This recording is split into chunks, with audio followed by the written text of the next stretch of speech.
The midday sun beat down on the cracked sidewalks of the city, casting long shadows over Maya's already sweat-drenched overalls. She wiped her forehead with the back of her hand, leaving behind a smear of engine grease. The metallic scent of oil, rubber, and gasoline clung to her like a second skin, but she didn't mind. She was used to it. While other women her age were uploading selfies, going on weekend getaways, or showing off polished nails, Maya was knee-deep in carburetors and timing belts, working at her father's struggling auto shop, Ramirez and Daughters Mechanics, tucked between a pawn shop and a taco stand on 3rd Street. "Pass me the torque wrench," she called out, her voice slightly muffled from under the hood of a dusty old Nissan. "Here," came the soft voice of her 12-year-old cousin, Talia, handing it over with 2 hands like a sacred relic. Maya tightened the bolts with smooth confidence, her motions quick and exact. She knew these machines better than most people knew themselves. She could hear a failing alternator from 3 blocks away. It was a skill that had grown from necessity. The shop had no room for error and no time for redo. Her father, once a brilliant mechanic himself, had been forced into early retirement after a stroke 2 years ago. Now, Maya was the shop's only real mechanic and its backbone. "You know, you're wasting your talent in this place," said Mr. Chavez, the street vendor next door. He stood fanning himself beside his tamale cart. "You should be designing engines, not fixing rusty ones." Maya flashed him a crooked smile. "Rusty engines still pay bills, Mr. Chavez. Besides, someone's gotta fix yours every Friday." He chuckled and nodded, tipping his hat to her. "That's true." As the afternoon heat simmered, Maya spotted an elderly woman on the corner struggling with a cart full of recyclables. Without hesitation, Maya jogged over and helped her push it up the curb. "Thank you, Mija. Not many stop to help an old lady these days," the woman said with a toothless grin. Maya smiled and said, "Good hearts should always stop." The woman walked off, and Maya returned to the shop, wiping her hands on a rag now more black than white. Talia handed her a cold bottle of water. "Why don't we ever charge people like that?" Talia asked curiously. "Because kindness isn't a business, sweetheart," Maya said simply. Just then the shop phone rang. Maya picked it up with her signature. "Ramirez and Daughters, we fix what they can't." A man's voice crackled on the other end. Hey, I'm stranded off Market and 14th. My car's smoking. I need someone. Urgently." "Make and models." "Lamborghini Huracan, 2023. Maya raised an eyebrow. Rich guy in trouble. "On my way," she said, grabbing her emergency tool kit. 15 minutes later, Maya pulled up in her dented gray van next to a sleek matte black supercar that looked painfully out of place in this part of town. The driver stood leaning against it, tall, broad-shouldered, dark suit open at the collar, and visibly annoyed. Ethan Carter checked his Rolex for the 3rd time and looked up, surprised to see a woman climbing out of a beat-up van with oil stains on her hands. "You're the mechanic?" he asked, skeptical. Maya gave him a deadpan look. "No, I'm the pizza delivery girl. You want a large or extra-large carburetor." That made him pause. Then a smirk tugged at the corner of his lips. She popped his hood and got to work without waiting for permission. Her hands moved fast, her eyes scanning the engine. Ethan stood by silently, struck by her confidence, her focus, and the unapologetic streak of grease on her cheek. "You overheated it," she muttered, "revving it too hard without letting the oil cycle. Classic." "Are you serious?" he asked, almost insulted. "I'm very serious. And now your coolant hose is split. Lucky for you, I carry spares." In 20 minutes, she had the engine patched, topped off the coolant, and sealed a minor leak with the grace of someone who had done it 100 times blindfolded. "That should hold till you get it properly serviced, but maybe don't drive it like you're in Fast and Furious next time." Ethan blinked. No one spoke to him like that. Not board members, not investors, not even his ex-girlfriend. "How much do I owe you?" he asked, reaching for his wallet. Maya closed her toolkit and stood. "80 for the fix, 200 if I charge you for being rude." His brow lifted. "Fair enough." He handed her 3 crisp $100 bills. She counted out the change and gave it back. Next time, try second gear instead of your ego. She walked away, slipping him a business card with nothing but Maya's garage and a handwritten number. As she drove off in her dusty van, Ethan stood on the sidewalk, smiling like a man who just watched his perfect world glitch for the first time, and kind of liked it. The smell of leather and failure filled the cabin of Ethan Carter's Lamborghini as he sat silently, watching the digital dashboard flicker uselessly. This wasn't supposed to happen, not to him, not today. He was en route to an exclusive investors' luncheon at the top of Halston Tower, where he would close a $30 million acquisition deal that had taken weeks to finesse. He was already running late, and now he was stuck on a side street where his $400,000 status symbol had chosen the worst moment to die. "This is ridiculous," Ethan muttered, stabbing at the screen again. The engine had coughed, smoked, and then gone silent just past Market and 14th, a neighborhood far below the skyline his penthouse looked down upon. He had waved off the idea of calling a tow truck from his own luxury dealership chain. It would take too long. He didn't have time. And now he stood outside the vehicle, fuming in his suit, drawing stares from pedestrians and muttered comments like "rich prick broke his toy." He pulled out his phone and searched local mechanic. Most shops were closed or didn't service his type of car. Then he called the only number that even answered a girl's voice, firm and steady. "Ramirez and Daughters, we fix what they can't." 10 minutes later, he heard the unmistakable rattle of a worn-out van pulling up. And then she stepped out. Ethan didn't know what he expected, maybe a chubby old guy with greasy hands and a ball cap. Instead, a tall, slim woman in oil-smeared overalls and combat boots hopped out, tossing a wrench from one hand to the other like a gunslinger. Her thick brown braid was tucked under a faded cap, and her eyes, sharp, observant, unbothered, landed on him like she already knew he'd be a problem.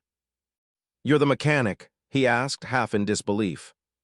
She hit him with a line so quick and dry he forgot his irritation.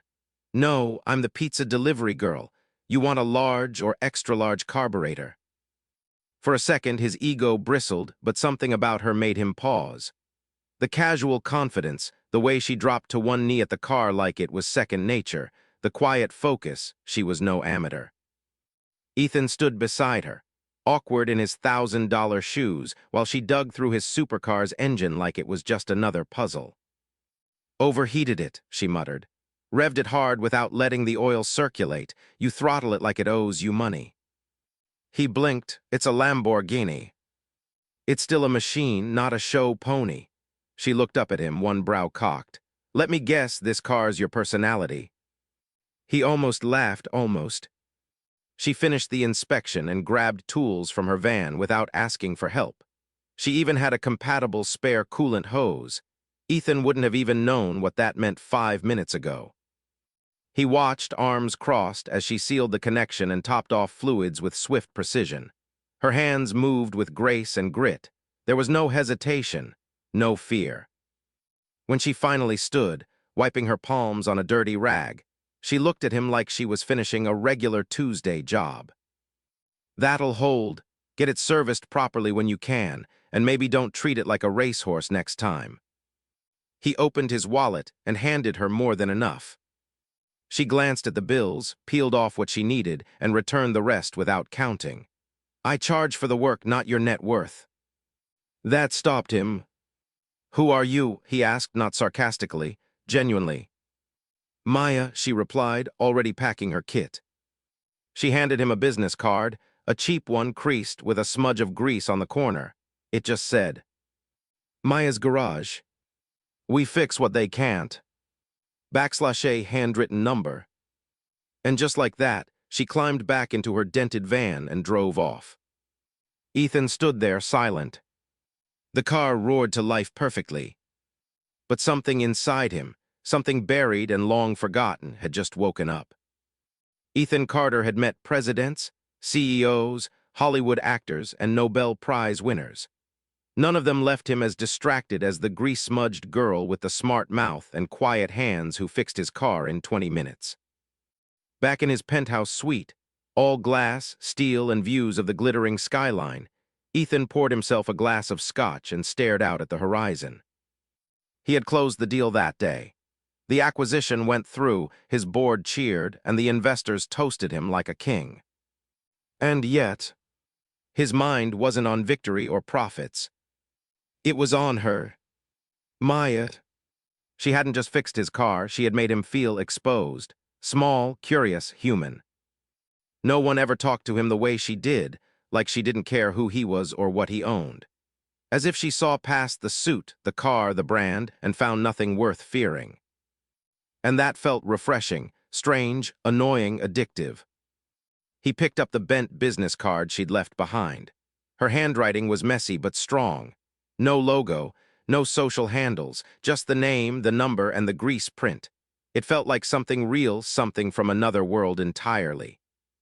He opened his phone and typed in her name, Maya's Garage. A barely functioning website popped up. No reviews, no gallery, no Google rating. Just a contact number, an address, and a grainy photo of an old garage with peeling blue paint. He tapped the phone against his lips. What kind of mechanic doesn't even care about visibility? That night, he couldn't sleep. The next morning, Ethan asked his assistant, Raymond, to pull up a profile on the garage. Raymond looked puzzled. You want a background check on a car repair shop? No, Ethan said, sipping his espresso. On the mechanic, the girl. Raymond blinked. Did she damage your car? She fixed it. A pause. Better than half the people I pay 6 figures. Raymond hesitated, then nodded. I'll see what I can find. 2 hours later, a slim folder landed on Ethan's desk. Maya Ramirez, 25, GED certified, worked since she was 17 at her father's garage. No criminal record, no college degree, no active social media. Father, Luis Ramirez, had suffered a stroke 2 years ago. Business was struggling, no known romantic partners, no loans approved in the past year. She's clean, Raymond said, but barely surviving. She's holding that garage together on scraps. Ethan stared at her ID photo. She looked younger, unsure, a far cry from the girl who'd stood tall beside his smoking car and called him out like a rookie. She could be running an engine lab, he murmured. What was that, sir? Nothing, cancel my lunch meeting. 3 days later, Maya was under a rusted Honda when she saw a familiar shadow fall across her garage floor. She slid out from beneath the car and squinted. The sun framed his figure like he belonged in a commercial for cologne and expensive consequences. You again, she said, sitting up and brushing dust off her coveralls. Did you break something else? Ethan smiled. Not yet. She narrowed her eyes. Why are you here? I need an oil change. She stared at him. In a $400,000 sports car, she asked. What did you finally learn what the little wrench icon means? Ethan laughed, a real one this time, low and unexpected. Maya shook her head and waved him into the garage. Fine, pull it in, but no VIP treatment just 'cause you showed up in a suit. He pulled the car in, then leaned against the wall while she worked. He watched her hands move, her ponytail bounce with each motion, the way she hummed under her breath. It was quiet, easy. So, she said without looking up, you're not just here for oil, are you? Ethan hesitated, then stepped closer. No, I'm here for a conversation. She stopped and looked at him. That's so. He nodded. You're different, and I don't mean because you called my car a show pony. I mean you didn't ask who I was or what I do. That's rare. I don't care what you do, she said flatly. People are either decent or they aren't. Money doesn't fix that. Ethan smiled, half impressed, half stung. You always this blunt. Only when I'm being polite. They stared at each other for a moment. Something warm, electric, unspoken pulsed between them like a spark that didn't need ignition. Thanks for the oil change, he said finally. Thanks for not stalling it this time, she replied. He hesitated by the door. I'll be back. Maya crossed her arms. You keep saying that like I'm supposed to care. And yet, the moment he left, her eyes lingered on the card he'd just dropped on her bench. A clean, heavy-cut business card with one name. Ethan Carter, founder and CEO, Carter Automotive Group. Her hand hovered over it, grease-smudged fingers trembling ever so slightly. Ethan Carter wasn't known for getting distracted. In the boardroom, he was a shark, focused, decisive, cold. But ever since he walked out of Maya's garage for the second time, something inside him wouldn't shut up. He sat in a sleek, high-rise conference room with 3 of his regional managers droning on about sales targets, quarterly KPIs, and predictive analytics. Numbers blurred on the screen behind them. Ethan's eyes weren't on the charts. They were on the little grease smudge still lingering on the edge of Maya's business card in his inner pocket. "So we're proposing a price point shift for the middle market line by Q4, one of the men said eagerly, breaking Ethan's daze. "What?" Ethan blinked. The man repeated himself. Ethan exhaled. "You're not wrong, Mark, but if the middle market is shrinking, cutting price won't fix that. Build loyalty, improve service turnaround, don't just chase discounts." They nodded impressed. Ethan stood and buttoned his suit. "Send me the revised model by Friday." He left the meeting early, something he rarely did. In the privacy of his office, Ethan sat at his desk and pulled up Maya's profile again. He stared at the outdated picture Raymond had dug up. It didn't do her justice. He tapped a pen against his chin. "She doesn't even know who I am," he murmured. "She didn't flinch when I told her my name, didn't blink when she fixed my car like it was a broken toy." His phone buzzed, a text from his sister, Camille. "Coming to the gala this Saturday, or skipping another one to marry your spreadsheets." Ethan didn't reply. He tossed the phone aside and stared out the window. Down below, the city pulsed with energy, glass towers, crowded intersections, honking taxis. Somewhere down there, Maya was probably under a car again. Sleeves rolled, mind focused, body moving like an engine itself. She was unlike anyone he'd ever met. Later that evening, Maya stood outside the garage, sipping a soda while watching the sun dip behind the buildings. Her clothes were stained, her boots worn, and her hands aching, but the air felt calm, like something important had passed through and left a trace. Talia was sketching in a notebook nearby. "Was that fancy car guy your friend?" Maya chuckled. "No, more like a recurring problem." "He was kinda cute," Talia said without looking up. Maya smirked. "You're 12.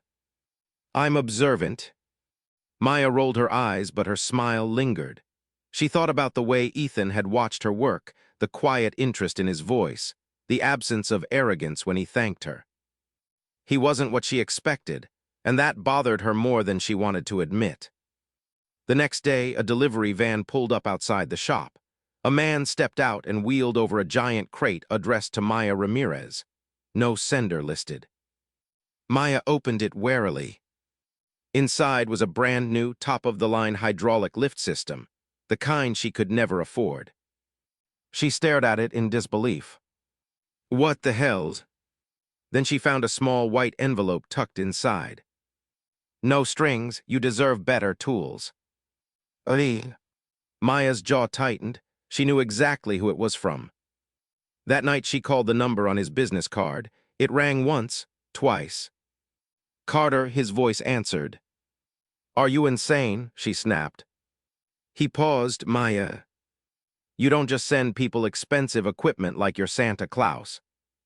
"It's not charity," he said calmly.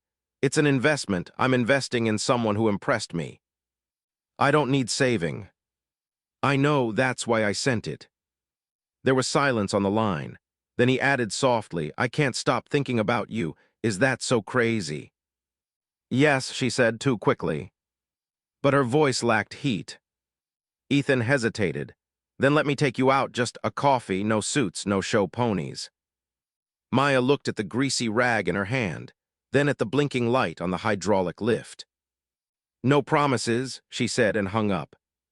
She stood in the dark garage, the city noise humming outside, her heart thudding louder than any engine. The next morning at Maya's garage began like any other, with the familiar clang of tools, the hiss of a compressor, and the gritty scent of oil in the air.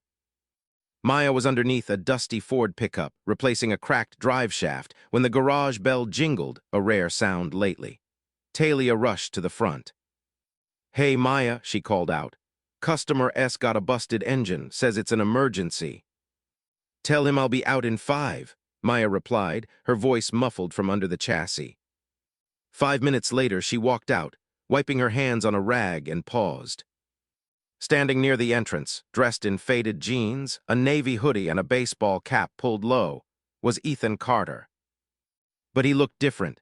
No suit, no Rolex, no bodyguards, just a guy with sharp eyes and quiet confidence. Maya narrowed her eyes. "Let me guess," she said. "The Lamborghini's crying again." He smirked. "Nah, thought I'd give it a break. Borrowed this old thing from a friend." He nodded at the car behind him, a battered Toyota Camry that had clearly seen better decades. Maya looked skeptical. "You're seriously driving that?" "Maybe I missed the smell of real engines." She raised an eyebrow. "Or maybe you're playing poor so I don't yell at you for dropping off luxury gifts like your Batman." "I'm not pretending," he said. "I just wanted to see you without the drama, without the money between us." Maya hesitated. There was sincerity in his tone and something oddly vulnerable in his eyes. She gave a short nod. "Fine, you've got a weird rattle in your suspension, pull it in." Ethan obeyed without complaint. As Maya worked, Ethan leaned against the wall, watching her in silence. She moved like a dancer, fluid, fast, focused. Her braids swung behind her like a pendulum. Grease stained her arms, but her presence was radiant, unpolished, raw, and real. She glanced up. "You're staring." "I know." She rolled her eyes, but a faint smile played at her lips. Inside the garage's tiny office, Maya made them coffee, strong and bitter, the way she liked it. They sat on mismatched chairs, surrounded by engine manuals, dusty mugs, and an old bulletin board with faded business cards pinned all over it. "So," she said, arms folded, "what does a billionaire CEO want from a backstreet mechanic?" He hesitated, then met her gaze. "To understand what I've been missing." "That aligns." "No," he said. "I'm serious. I've built empires, closed billion-dollar deals. But you fixed my car and walked away without blinking. You didn't ask for anything, not money, not favors. You just did the job and walked off like it was nothing." Maya took a slow sip of her coffee. "Because it was nothing. I fix cars, Ethan, that's all."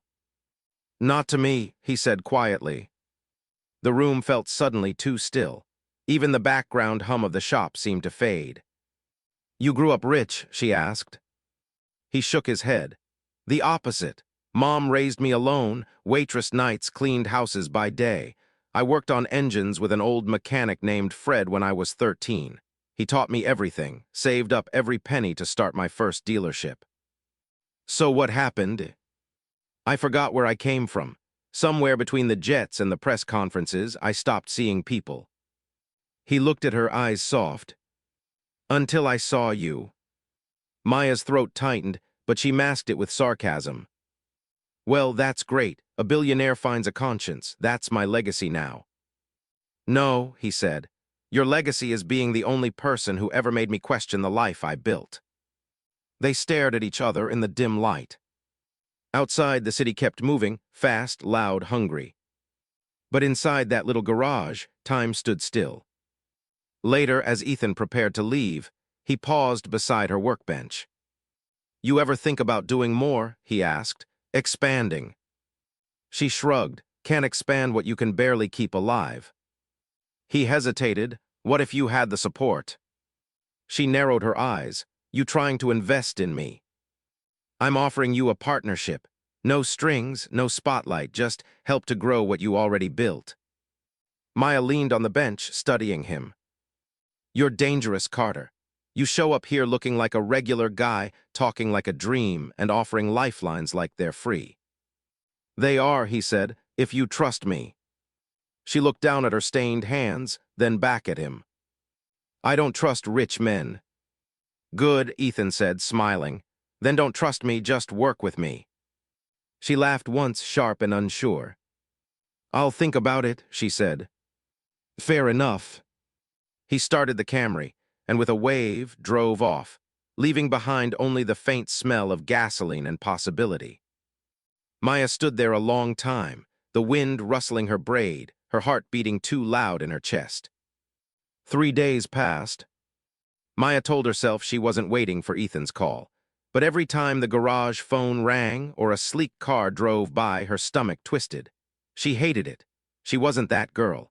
She had better things to do than pine for a billionaire with soulful eyes and too many secrets.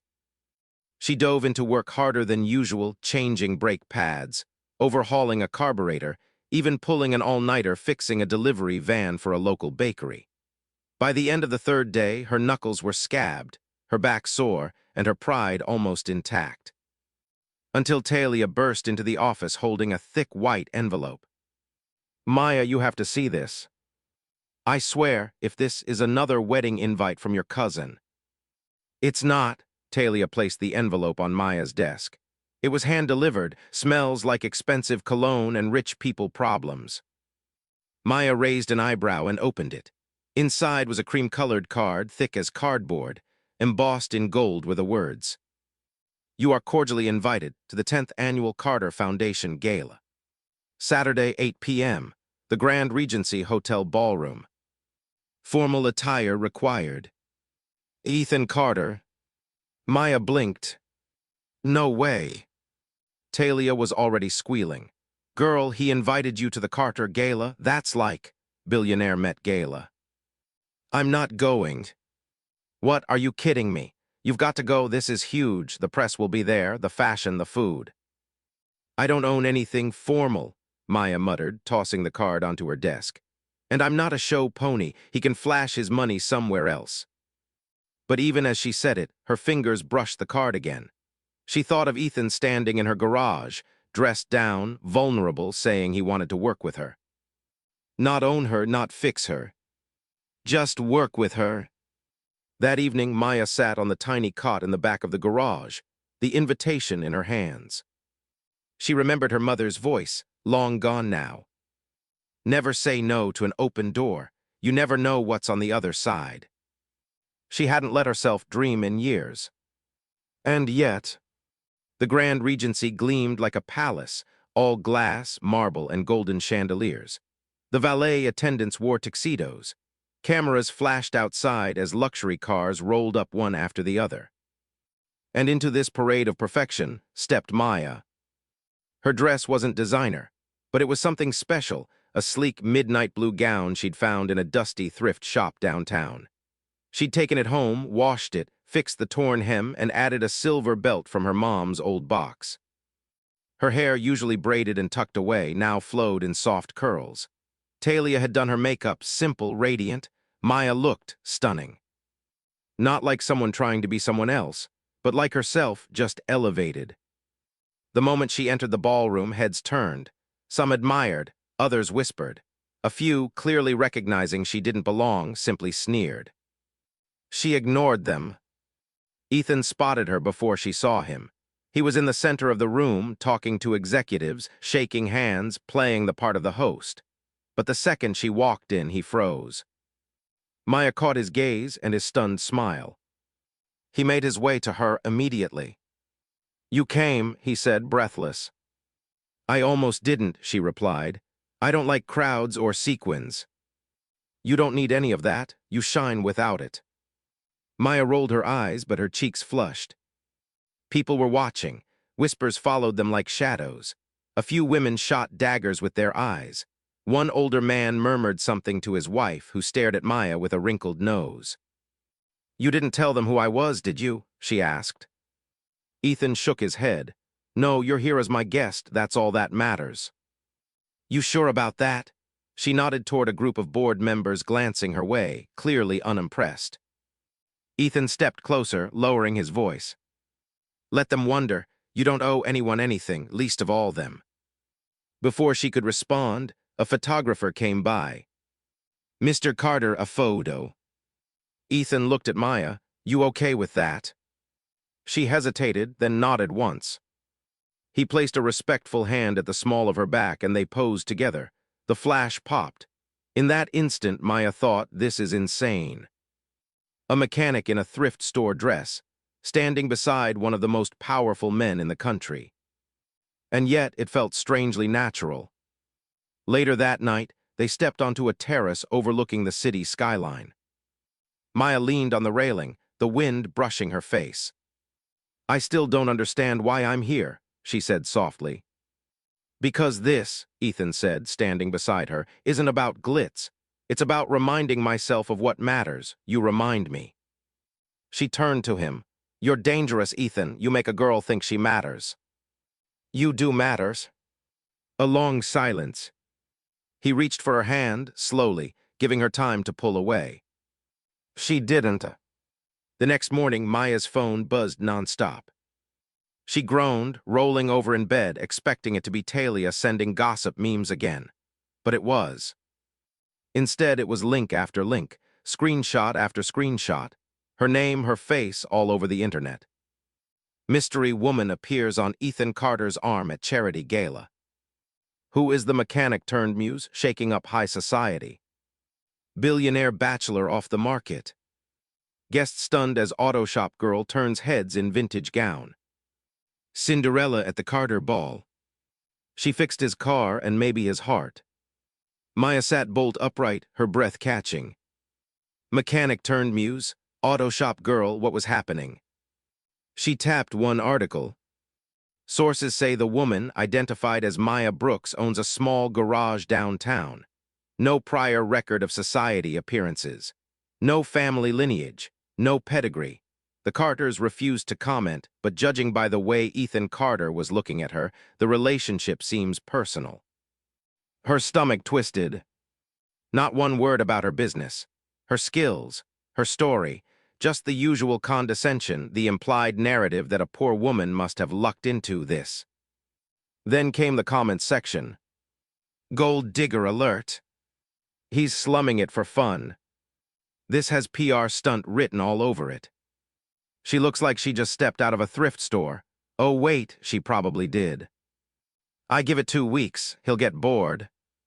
Maya slammed her laptop shut. Talia barged in, waving her phone. You're going viral. Girl, you're literally trending on X, you and Ethan. I didn't ask for any of this, Maya said, her voice hoarse. Talia's face softened. Hey, they don't know you, let them bark. What matters is what he thinks. Exactly, Maya said, and he should have warned me. This is his world, he knew this would happen. She felt betrayed, like she'd been thrown to the wolves with no armor. She needed space. That afternoon, Maya returned to the garage, slipping back into her grease-stained coveralls. The familiar smell of motor oil and burnt rubber calmed her. But halfway through replacing a radiator, a black SUV pulled up outside. Ethan. She didn't look up until he called her name. Maya. She wiped her hands and approached him, crossing her arms. You should have told me, she said sharply. About what would happen, the media, the circus. I didn't sign up to be your scandal. I know, he said quietly. I'm sorry. I thought they'd move on after a day or two. Well, they haven't. They're digging up my old school photos. They know where I work. They're making memes about my dress. My dress, Ethan. He stepped closer. Do you want me to release a statement? Say we're not involved. Her chest tightened. Is that what you want? No, God, no. But I'll do whatever makes this easier for you. There was silence. Then Maya shook her head. I'm not ashamed of you, Ethan. I'm ashamed of how little I fit in your world. I thought I could handle it, but I can't be your shiny accessory. You're not. Then prove it. Ethan paused. How? Stop trying to protect me from your world. Bring me into it fully, not as a secret, not as a spectacle, but as your equal. That night, Maya logged off everything. No social media, no texts, no notifications. Instead, she walked to the neighborhood diner and ordered coffee. She sat by the window, staring at the moon. She thought about her parents, how hard they worked, how they never begged for approval, they just lived. That's what she'd do. No more hiding, no more shrinking herself to fit someone else's story. If she was going to be written about, then damn it, she'd write the next chapter herself. The next few days were quiet, almost too quiet. Maya didn't hear from Ethan. She wasn't sure if it was space or silence, but she didn't reach out either. She needed to know who she was without the noise, without the flash. She dove back into work, hands in engines, oil under her nails, her hair tied back like always. Her garage felt like her shield again, and she welcomed every clank of metal and hiss of steam. Until late one afternoon, a customer walked in, not through the main entrance, but through the side alley. It was Ethan, wearing jeans, boots, and a black t-shirt. No security, no driver, just Ethan. Maya raised an eyebrow. "You lost." He smiled faintly. "Nope, brought something for you." Behind him, a low hum, the quiet purr of an engine. She turned her head to see a sleek, matte black classic Mustang rolling up. She blinked. "That's a '67 fastback." He nodded. "Restored it myself years ago. One of the only things I actually built with my own hands." She circled the car slowly, inspecting the chrome, the rims, the spotless body. "Why are you showing me this?" "Because," he said gently, "I know I can't just invite you into my world and expect you to be okay with it. But maybe I can meet you halfway."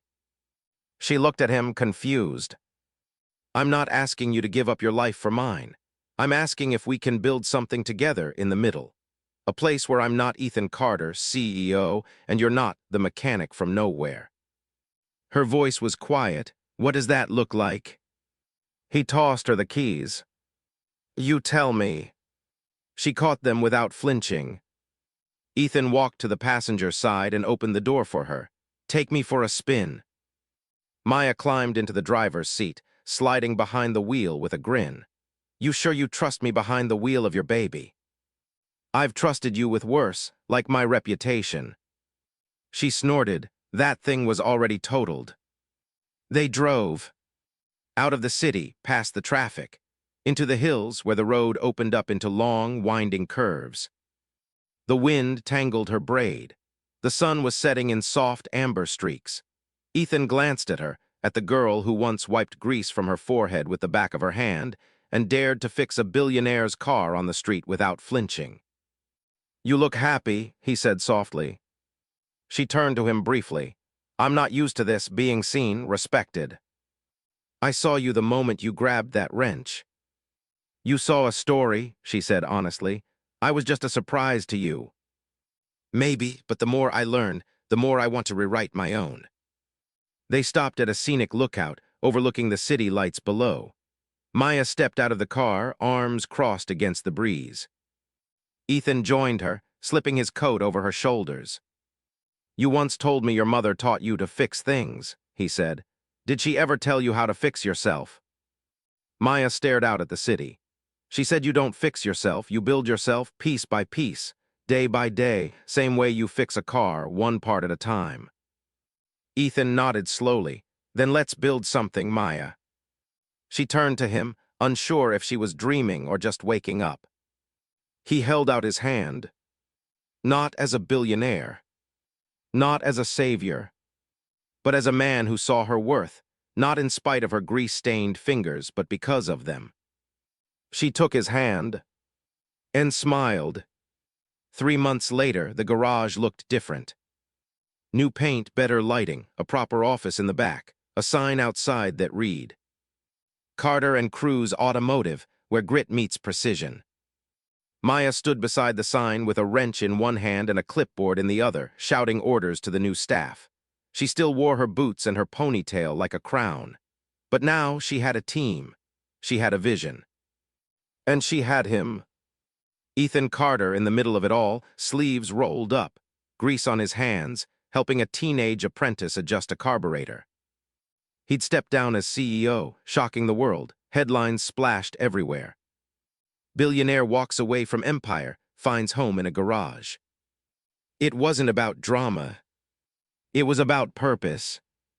Ethan had always known how to build businesses, but Maya had taught him how to build meaning. With his resources and her skill, they turned the dusty garage into something legendary, a sanctuary for underdogs. They hired young mechanics from broken homes, women who'd been laughed out of male-dominated shops, ex-cons who just needed one person to believe in them. They called it a place to rebuild machines and lives. One afternoon, a shiny black car pulled into the garage. The driver stepped out, a woman in heels and diamonds. Amanda. Maya didn't flinch. She walked up with her usual calm. Amanda looked around, nose slightly wrinkled. So this is what you left Carter Motors for? Ethan appeared beside Maya. His arm slid around her waist. I didn't leave for her, he said plainly. I finally arrived because of her. Amanda's mouth pressed into a tight line. You could have had a global legacy. I do, Ethan replied. It just has a better engine now. Amanda turned and left, just like that. And for once, Maya didn't feel small next to her. She didn't feel like a girl from the alley. She felt solid, grounded. That night they sat on the roof of the garage. 2 lawn chairs, a toolbox table between them, pizza box open, stars overhead. Do you ever miss the power? Maya asked, wiping her greasy hands with a napkin. I still have it, Ethan said, biting into a slice.